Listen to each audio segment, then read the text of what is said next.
Okay, so now let's go over to Asia.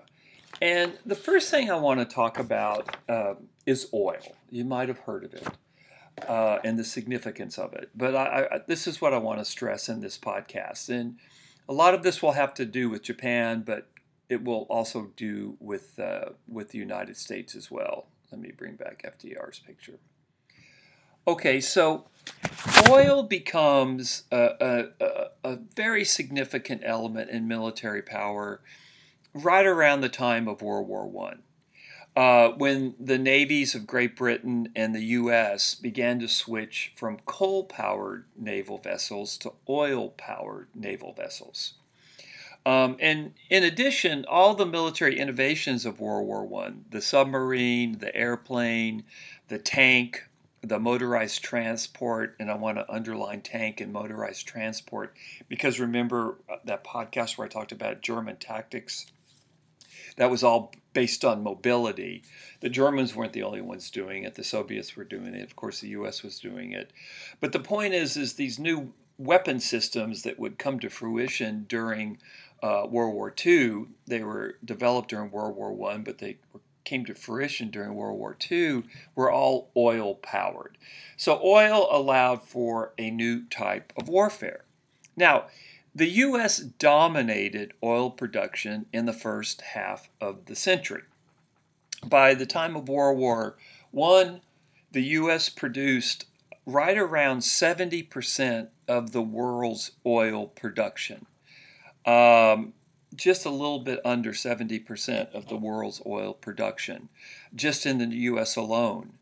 By the way, the Texas accounted for almost half the total U.S. production in the years before World War II, which is kind of incredible to think about it, right? So the U.S. dominates world production of oil as a whole, and then half of that oil is coming from the state of Texas. So once again, Texas rocks, but you all knew that. Fun fact, by 1939, the Soviet Union was the second largest oil producer in the world, although it was far behind the United States. This would have immense consequences during World War II because both the U.S. and the Soviet Union actually were the two nations that were able to use internal oil supplies to help fuel their war machine, which was going to be an enormous advantage for the Allies. So in addition to the creation of military assets, oil also made the United States the most powerful economy on earth. By the 1920s, the U.S. economy was larger than the combined economies of the next six great powers: England, France, Germany, Italy, the Soviet Union, and Japan. So oil is probably the most significant variable, really, I would say, of geopolitics of the 20th century, and still very, very significant variable today. So, for instance, when you think about oil, I could give a million examples, but just think about oil and the rise of the auto industry. And the auto industry was going to be, during World War II, it was going to be basically what happens is automobile factories became tank factories and airplane factories. So what the long and short of it is that the fact that the U.S. had become this dominant industrial power was fueled by almost an unlimited supply of oil that the United States had under its own ground, was going to play a big factor in the U.S. victory and the Allied victory in World War II, because what the U.S. had was an industrial economy that had been idled by the Great Depression. But once the military spending involved in World War II, once government spending starts going into those industries for war goods, the U.S. economy just comes roaring back. So by 1943, basically, there's almost zero unemployment in the United States. I can't remember the exact figure, but I'll give you ballpark, which is really the essence of what I want you to take from this. So let's just say 1939, federal spending, let's just say $10 billion. And the unemployment rate was still 15%, which is very, very high, 15%. So 1939, low government spending, high unemployment. 1943, government spending, let's say $50 billion, okay, mostly on war industry. The unemployment rate, 1%. World War II, I keep talking about how lucky the United States was during World War II, and thank God we were so lucky.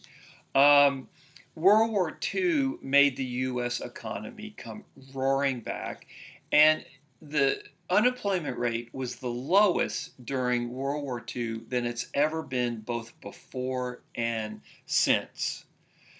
If you couldn't get a job in World War II and you weren't in the Army, etc., you just were not trying. So, once again, the U.S., World War II, very lucky. The rest of the world, there's intense suffering, especially on the civilian population side. Not necessarily true in the U.S., of course, although if you lost a loved one in war, that's a nightmare of nightmares, right? Okay, so let's go back to oil.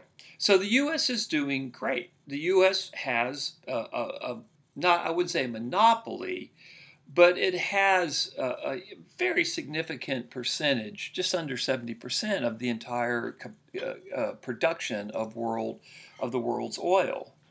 And let's talk about Germany for a second.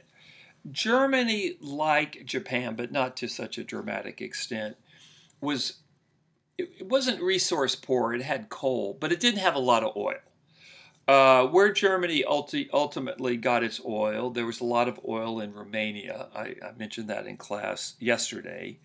But another reason, another angle that Hitler used to justify his invasion of the Soviet Union, he wanted to go into the Caucasus area of Russia, the area of the Soviet Union just north of what we call the Middle East, because that's a very, very oil-rich region to this very day.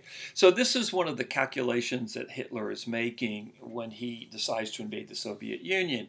He thinks it's going to be easy to get the Soviet Union to surrender, and he also would love to get the oil supplies that existed in the Soviet Union.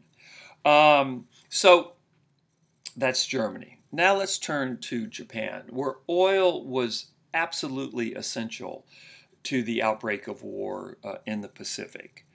Japan, as we've said many, many times in this course, and I'm sure it's been drummed into your head, was extremely resource poor. That's one of the reasons, one of the very, very significant reasons that Japan goes into Manchuria. And it takes over Korea. Japan moves into that area across the Sea of Japan in the early 1900s, and then, of course, in the early 1930s, they just outright seize Manchuria. They'd taken control of Korea before that. So Japan is desperate for oil. This is a key fact, and one of the key facts that you should take from this course. Japan got 80% of its oil from the United States, okay? 80%. And to jump ahead, in 1941, Roosevelt starts putting the squeeze on Japan and cuts off U.S. oil supplies to Japan. That's the proximate cause of World War II, okay? So, but for now, just keep in mind how utterly dependent Japan is on U.S. oil. And it's not just U.S. oil, it's also things like scrap metal.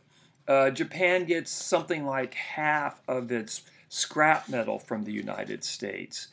And then by 1939, it's getting almost 3/4 of its scrap metal by the United States, from the United States. I want to say one more thing about oil. When FDR shuts off oil to Japan in July of 41, and I'll talk about that in a second, He also persuades the Dutch government to shut off oil from the Dutch East Indies, which is today Indonesia. So that's going to play a key component in Japan's decision to go to war as well. But I'm getting a little bit ahead of myself.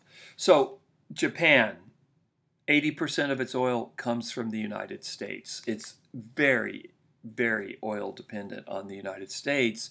And the rest of the oil came from the Dutch East Indies, which is today Indonesia. And long story short, you cannot have a modern industrial society without a supply of oil. It's just impossible. Okay, I'm going to stop the podcast there and then move on.